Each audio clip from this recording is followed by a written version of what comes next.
Next, if interviewer asks you what is dynamic SQL, so your answer should be dynamic SQL in Salesforce FX allows you to construct and execute queries at runtime, which can be useful when you need to dynamically define filters, fields, and objects. So if you look at an example over here, see you have created this query inside a string, and you have set where name like within a parameter, right? So you have given that within a parameter which you have created, search term. So you have not put that as a single variable inside. And one more additional thing in compare this interview may ask you, so what is the difference between an inlining a variable? Say I can also pass this variable like this, right? Name equal to. So here the advantage here is you can make it like you can use things like with expressions which you cannot do over there. Okay.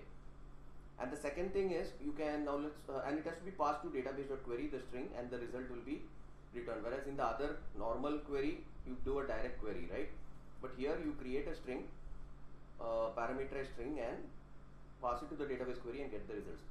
Now you can make the queries more flexible. You can have something like, look at this example here. Select ID from field 1, field 2 from object. So here the whole query is optimized. I mean, it is totally dynamic. So the field 1, field 2 could be from any object, and this object could be anything. It could be account or contact, right?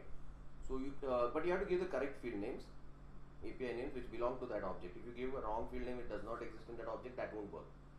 But still, overall, when you combine this dynamic SOQL and dynamic Apex, you can make highly flexible Apex classes. Okay.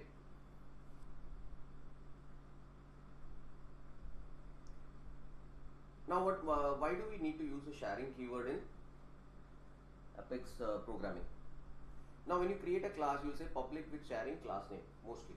Now, when no keywords are used, if you don't give with sharing, the default mode is system mode. Okay.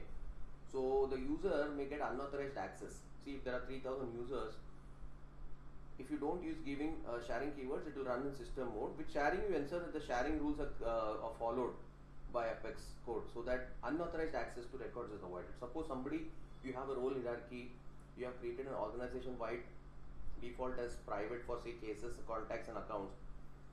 If somebody runs this class without access, he may be able to see unauthorized data. So that is something you want to avoid. So giving sharing keyword will help you run in the respect the sharing rules that you have created. Now one more question is, in anonymous block, what is the mode that it runs? When you execute in anonymous block, does not run in system mode. It runs in the logged in users sharing mode. Okay, please note this down. In anonymous block, when you run this, it runs in current system logged in users mode. Okay, that is, if I am logged in, it will run in my mode. It's taking too long, so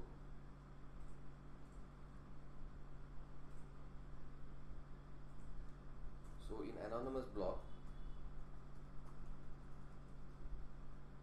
if with sharing is not given, code runs in logged in users context, sharing context. That is, if I am logged in, it will be in my context. Apart from that, everywhere else, it will run in the system mode if with sharing is not given. Next. Now, what is Apex sharing?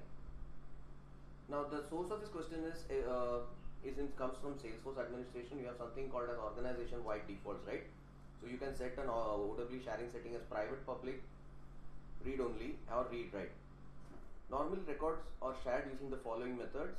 Either role hierarchy, owner of the record, managers will get access. If access is to be given, you can create a manual share, or you can also give using sharing rules. Now, in addition to this criteria, there is something called as Apex sharing, where at runtime, you can share records with users using Apex programming. So we'll see how to do that.